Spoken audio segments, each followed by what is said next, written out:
Hello, and welcome to Comic Zombie. This is a haul video for March 12th, 2013. These are from last release week, which I was able to pick up uh, today. Um, I didn't pick up all of my pull list because it's rather large, unfortunately. Not for the comic book store, of course. They're quite pleased. Um, Anyway, just this a little bit, and these were from last week. One of the things I do want to talk about really quick before I get going is the whole debacle involving the Marvel number ones. That was the big digital release promotion from Marvel Comics involving their app and Comixology. Marvel, as of Sunday, released a big promotion to have 700 um, free digital downloads of number one comics. So you can get Amazing Fantasy. Well, not amazing. Okay, Amazing Spider-Man number one, Avengers number one, etc., etc. Throughout their entire catalog, and it was all free. Now, it sounds like a good idea. Get people started on these uh, digital uh, distribution methods, have people try it out, have people read the comics on the go. Um, then of course, after hooking them with number one, especially if you can hook them with number one on current series, then maybe they will go out and buy them. And if not, they can always buy the digital file. However, each one is, I think some of the older ones, um, some of the cheaper ones are 99 cents, and then some of the larger ones are 199, 299, and on up. I think, it sounds like a good idea, and besides server and everything, it doesn't cost anything else to produce after it's already made. So, and it's not something that's going to be hard to acquire. However, it was this weekend. It was. Um, I know some people who were able to get a couple, like 100 or 2 of these issues, and you could have bought them and then hold on to them for a while. Comixology put the promotion was from Sunday to Tuesday. Comixology put the whole promotion on hold because it was killing their servers.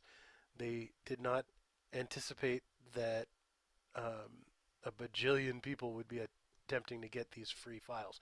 Come on, guys. You're giving them free license for 700 different files all at once. Each one is between 17 to 40 megabytes. Uh, they're going to be downloading them. Some of the people are going to be downloading them all because they don't know. Once they have purchased it, they can download it later.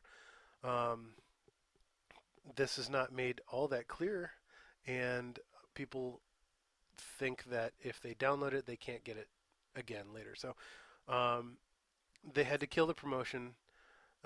Their servers were completely backed up. Good luck registering for a new account. Good luck trying to download uh, actual sale um, files from other publishers. Marvel just kind of killed the weekend sales for any of these other publishers. Um, and yeah, it really it was just a pain in the ass. And there are other easier methods that don't involve paying. Um, and at the moment, you know, as far as reading digital files, this is not the way I'm going. It just doesn't work for me. I'd rather have a physical copy in my hand or something that's not going to be a pain in the ass to download. So, um, better luck next time, Marvel. Work out that game plan a little bit more. And I also think your limited window for the promotion was not a good idea. If you made it a month-long promotion, then perhaps it would be easier. People wouldn't be frantically trying to kill the servers. So, anyway, that's my thoughts on Marvel's Marvel #1 promotion for digital files this weekend. Anyway, back to the halls. Um, Now, this series has been amazing so far with Bendis's writing, um, and it's it's X-Men and the Avengers. Although the Avengers don't really play, spoiler, they don't really play as much of a part as one would think. But it's um, it's pretty good. It's a very character-centric story, um, and there's something that Jean Grey does that I kind of like, and it's kind of like, uh-oh. So, this is #8. If you haven't been reading this series, read this series because it's good. And it's concurrent. It goes side by side with Uncanny X-Men, um, and I believe uh, we'll see when X-Men comes out where that lies. Um, but I like where this has gone after AVX. So definitely pick this up. And there was a 50th anniversary um, variant, which I thought was pretty neat, so I picked that up. Thanks for sitting through my rant, guys. I appreciate that. Avengers #7. This one gives more detail on what is going on with the White event, which uh, it looks like that's going to be involved in this and New Avengers fairly concurrently. So that's cool. Cool beans. Spider-Man, Superior Spider-Man has been interesting. I There are things I don't like about it, and at the same time, there are things I really like about it.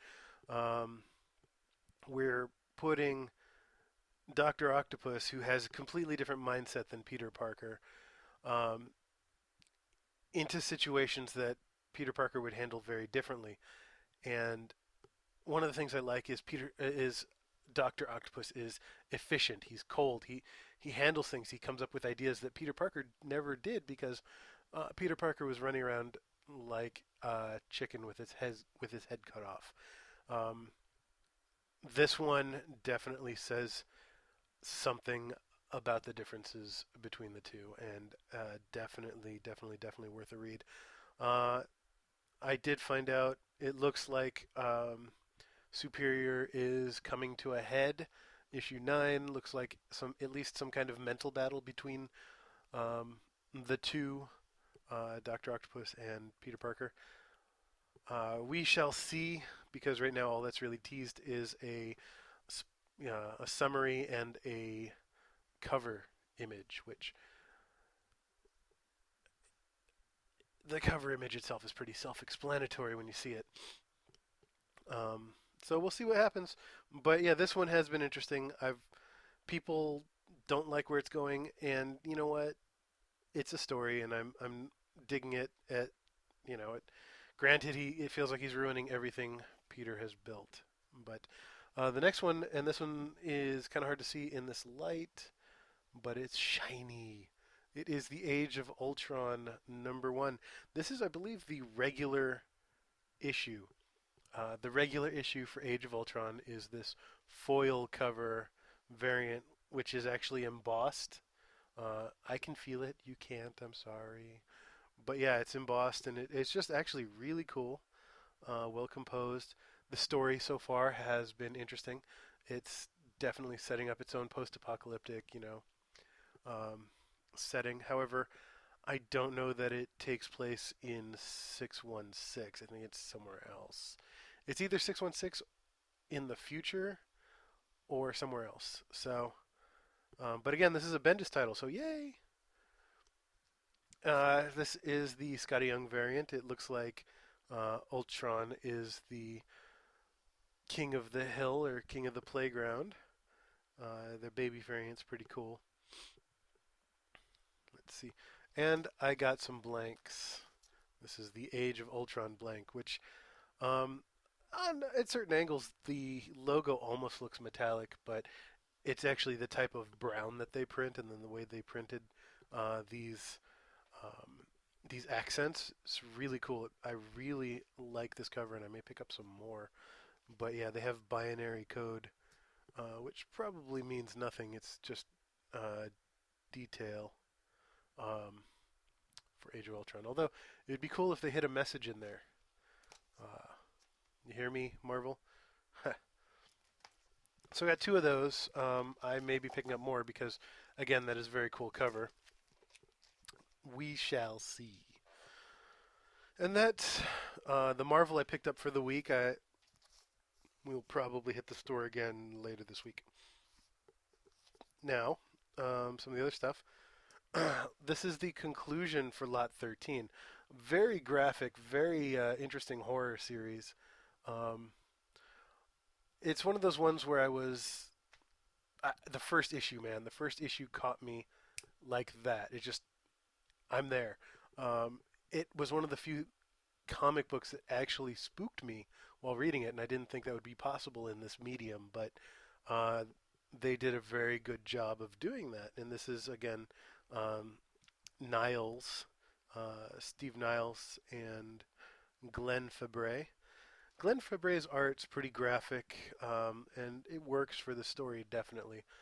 Um, this is issue 5 of 5. This is the end of Lot 13. So that was definitely a good read.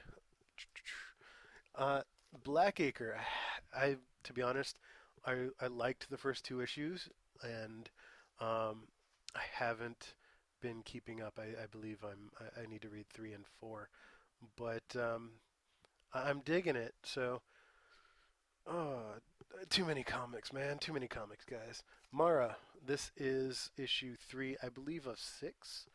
And this is, again, the Brian Wood future competitive athletes are kind of uh, the almost political power of the age, just because media and um, influence has boosted them up on this international market, and what they're doing with Mara is very interesting. Um, they kind of reveal it in issue 1. If you haven't read it, pick it up, guys, or get the trade because this is a pretty cool book. Um, Again, it's Brian Woods writing it, and we get some good art. I think it's Ming Doyle for the art. I'm not sure, but the interior is very much like this. But I love the stark graphic aspect of the covers. All right. Huh. And then sex. This is the first issue. It's a collector's item. So it is written. So it shall be done. Um, no, I mean, you go ahead and slap collector's item on any old thing, and you're gonna get some sales. But then the value of that item is gonna drop. Um, but this is Reddit. It's kind of interesting. It's after this man has been a hero for a while, and it's um, he's retired and he's coming back. He's rich, influential. Um, I don't know. I don't know how to feel about it yet. Of course, it is very graphic. It is at the store they had to seal it so that the kiddies couldn't get into it. Um, but I don't know. We'll see where it goes. The art style is a little too grit for me. I will, depending on how the next issue or two goes, I might drop it. But I'll have the first issue, which is a collector's item. And then, of course, Bedlam number 5. I believe this is number 5. And they're going along with the really kitty art. But it looks pretty sweet, you know. So, this is actually a Phantom variant. I did pick up, or at least have on my hold, Bedlam 5, the regular cover. But Yeah, these are only sold at certain locations, and most places sell them for about 15. So it's a very cool cover, very cool series. Check it out if you can. If you're looking for those covers, keep an eye out. They're around. And go to, I think Phantom Variants has a website, and you can see the stores, see if there's a store in your area that carries Phantom Variants because they're pretty cool. They're well worth picking up. And I believe next week there's going to be a uh, Guardians of the Galaxy Phantom Variant, which I, no, not next week, 2 weeks from now, which I hope to get a couple of because I believe that'll be a collector's item. It's very cool looking. Look it up. It's a an homage to the very famous Wanted cover of the X-Men from Days of Future Past. So, anyway, thanks for sitting through my rant. Thanks for watching my poll, my haul video. Um, Questions, comments, concerns, kudos, happy little notes, anything you want to write. I always look forward to hearing from you and answering your comments. Other than that, uh, peace out.